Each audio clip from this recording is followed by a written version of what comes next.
ಈಗ ಸೀರಿಯಲ್ ಬಗ್ಗೆ ಕೆಲವೊಂದಷ್ಟು ವಿಷಯ ಮಾತಾಡಿದ್ವಿ. ಈಗ ದಿಯಾ ಅವ್ರ ಬಗ್ಗೆ ನಿಮ್ಮ ಅಪ್ಬ್ರಿಂಗಿಂಗ್ ಮತ್ತೆ ನೀವು ಹುಟ್ಟಿದಲ್ಲಿ ತಾಯಿಯವರು ಆಲ್ರೆಡಿ ಗೊತ್ತಿದೆ, ಅವರು ಕೂಡ ತುಂಬಾ ಬೇರೆ ಬೇರೆ ಸೀರಿಯಲ್ಗಳಲ್ಲಿ ಹೆಸರುವಾಸಿ ಆಗಿದ್ದಾರೆ, ಅವರು ಕೂಡ ಆಕ್ಟ್ ಮಾಡಿ.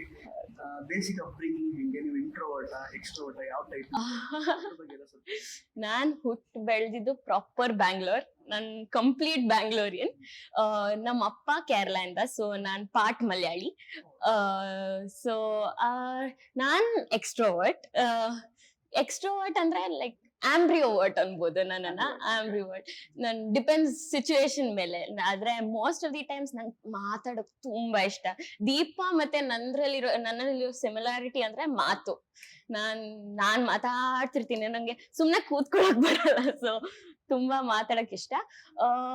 ಅದ್ರ ಬಿಟ್ಟು I am very out going person. ನಂಗೆ ಅಡ್ವೆಂಚರ್ ತುಂಬಾ ಇಷ್ಟ. ನನ್ಗೆ ಹೊಸ ಥಿಂಗ್ಸ್ ಟ್ರೈ ಮಾಡಕ್ ತುಂಬಾ ಇಷ್ಟ. ಯಾವಾಗ್ಲೂ ಆ ಕ್ಯೂರಿಯಾಸಿಟಿ ಯಾವಾಗ್ಲೂ ಇರುತ್ತೆ. ಹಿಂಗೆ ಇದೇನು ಅದೇನು ಅನ್ನೋದು ತುಂಬಾ ಕ್ಯೂರಿಯಾಸಿಟಿ ಇರುತ್ತೆ. ಎಲ್ಲ ನಂಗೆ ಯಾವಾಗ್ಲೂ ಸೇಮ್ ಥಿಂಗ್ ಮಾಡಕ್ ಇಷ್ಟ ಇರಲ್ಲ. ಸೊ ನಂಗೆ ಯಾವಾಗ್ಲೂ ಹೊಸದೇನಾದ್ರೂ ಟ್ರೈ ಮಾಡ್ಬೇಕು. When it comes to food or places, ಎಲ್ಲದಕ್ಕೂ ಅದಿದೆ, ಒಂದ್ ಕುತೂಹಲ ಯಾವಾಗ್ಲೂ ಇರುತ್ತೆ ನನ್ನಲ್ಲಿ. ಸ್ಕೂಲಿಂಗ್ ಎಲ್ಲ ಆಯ್ತು, ಮತ್ತೆ ನೀವು ಇವಾಗ ಏನ್ ಕಲಿತಾ ಇದ್ದೀರಾ ಎಕ್ಸಾಕ್ಟ್ಲಿ? ಬಿಕಾಸ್ ನಾವು ತುಂಬಾ ನೋಡಿದ್ದೀವಿ,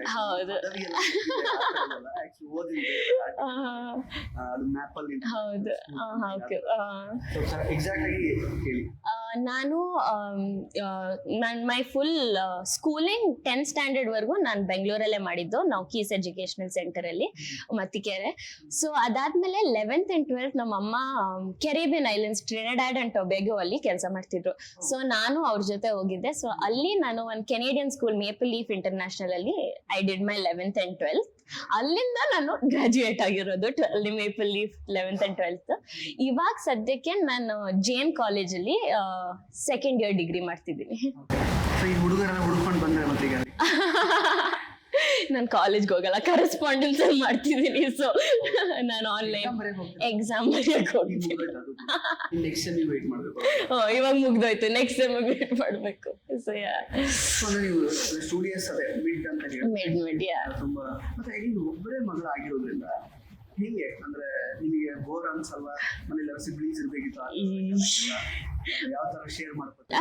ಮುಂಚೆ ಅನ್ಸ್ತಿತ್ತು ಲೈಕ್ ನನ್ಗೂ ಒಂದ್ ಅಣ್ಣ ತಮ್ಮ ಅಥವಾ ತಂಗಿ ಬೇಕು ಅಂತ ಆತರ ಎಲ್ಲ. ಬಟ್ ಅದಾದ್ಮೇಲೆ ನನ್ಗೆ ಇಷ್ಟೆಲ್ಲ ಚಿಕ್ಕ ವಯಸ್ಸಿಂದ ಆಕ್ಟಿಂಗ್ ಮಾಡಕ್ ಸಾಧ್ಯ ಆಗ್ತಿರ್ಲಿಲ್ಲ ಇಫ್ ಐ ಹ್ಯಾವ್. ಯಾಕಂದ್ರೆ ನಮ್ಮಮ್ಮ, ಬಿಕಾಸ್ ಇವತ್ತಿನವರೆಗೂ ನಮ್ಮಮ್ಮ ಎಲ್ಲಾ ಸೀರಿಯಲ್ ಅಲ್ಲೂ ಶಿ ಇಸ್ ಮೈ ಪರ್ಸನಲ್ ಎಲ್ಲಾ ಹ್ಯಾಂಡಲ್ ಮಾಡೋರು.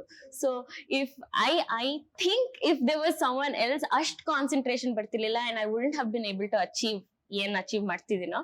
ಆದ್ರೂ ನನ್ಗೆ ಇವಾಗ ಖುಷಿಯಾಗೇ ಇದ್ದೀನಿ. ನನ್ಗೆ ಒಬ್ಳೆ ನಂದ್ ಎಲ್ಲಾ ಹ್ಯಾಂಡಲ್ ಮಾಡೋದು, ಆಮೇಲೆ ನಾನು ಅಪ್ಪ ಅಮ್ಮ ಪ್ರೀತಿ ಬರೀ ನನ್ಗೆ ಸಿಗತ್ತೆ ಅನ್ನೋದು ಖುಷಿ ಇದೆ ನನ್ಗೆ. ಸೊ ನಾನು ಆತರ ಒಂದ್ ತುಂಬಾ ಪ್ಯಾಂಪರ್ಡ್ ಹುಡುಗಿ ಮನೆಯಲ್ಲಿ. ಸೊ ಅದು ಫುಲ್ ಫೋಕಸ್ ನಿಮ್ಮ ಮೇಲೆ ಇರುತ್ತೆ. ಹೌದು, ಬಿಕಾಸ್ ಅಂದ್ರೆ ಅಷ್ಟರ ಮಟ್ಟಿಗೆ ಅವರು ನಿಮ್ಮ ಬಗ್ಗೆ ಡೆಡಿಕೇಟೆಡ್ ಆಗಿ ಟೈಮ್ ಕೊಡ್ತಾ ಇದಾರಲ್ಲ. ಕರೆಕ್ಟ್. ಅಷ್ಟು ವರ್ಷಗಳಿಂದ ನನ್ ಚಿಕ್ಕ ವಯಸ್ಸಲ್ಲಿ ನನ್ ಶೂಟಿಂಗ್ ಅಲ್ಲಿ ಇದರ್ ನಮ್ಮ ಅಪ್ಪ ಬರ್ತಿದ್ರು, ಅಥವಾ ನಮ್ಮ ಅಮ್ಮ ಬರ್ತಿದ್ರು, ಅಥವಾ ನಮ್ಮ ಅಜ್ಜಿ ಬರ್ತಿದ್ರು. ಯಾರಾದ್ರೂ ಒಬ್ರು ಟೈಮ್ ಮಾಡ್ಕೊಂಡು ನನ್ ಜೊತೆ ಬರ್ತಿದ್ರು. ನಮ್ಮ ಅಮ್ಮಂಗ್ ಬೈ ಚಾನ್ಸ್ ಶೂಟಿಂಗ್ ಇದ್ದಿದ್ರೆ, ನಮ್ಮ ಅಜ್ಜಿ ಅಂತೂ ಯಾವಾಗ್ಲೂ ನಾನ್ ಚೆನ್ನೈಗೆಲ್ಲ ನನ್ ಜೊತೆ ಎಲ್ಲ ಟ್ರಾವೆಲ್ ಮಾಡಿದ್ದಾರೆ ನಮ್ಮ ಅಜ್ಜಿ. ಸೊ ಆತರ. ಸೊ ಯಾರಾದ್ರೂ ಒಬ್ರು ಇರ್ತಾನೆ ಇತ್ತು. ಸೊ ಫುಲ್ ಫ್ಯಾಮಿಲಿ ಸಪೋರ್ಟ್ ನಂಗೆ ತುಂಬಾ ಚೆನ್ನಾಗಿ ಸಿಕ್ಕಿದೆ. ಅದ್ರಿಂದ ನಾನ್ ಹೇಳ್ಬೇಕು, ನಾನ್ ತುಂಬಾನೇ ಲಕ್ಕಿ, ನಂಗೆ ಈ ತರ ಫ್ಯಾಮಿಲಿ ಸಿಕ್ಕಿದೆ. ನನ್ ಈ ಇಂಡಸ್ಟ್ರಿಯಲ್ಲಿ ಇರಕ್ಕೆ ನನ್ ಫ್ಯಾಮಿಲಿ ಬೆಸ್ಟ್ ಅಂತ ಅಂತೀನಿ. ಕರೆಕ್ಟ್. ಅಂದ್ರೆ ಈ ಕಿನ್ನರಿ ಇದ್ರ ಮಧ್ಯೆ ಎಲ್ಲ ನೀವು ಸಿನಿಮಾಗಳು ಕೂಡ ಮಾಡಿದ್ರಿ. ಹೌದು, ಮಾಡಿದ್ವಿ.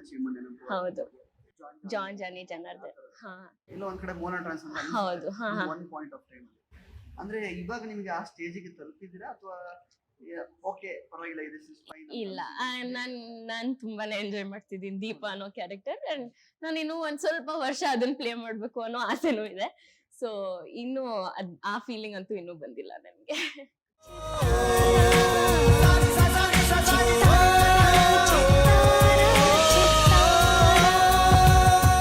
ಕನ್ನಡಿಗರ ಮನೆ ಮಾತಾಗಿರುವ ಸಿನಿ ಪತ್ರಿಕೆ ಚಿತ್ತಾರ, ಕರ್ನಾಟಕದ number 1 readers choice entertainment magazine.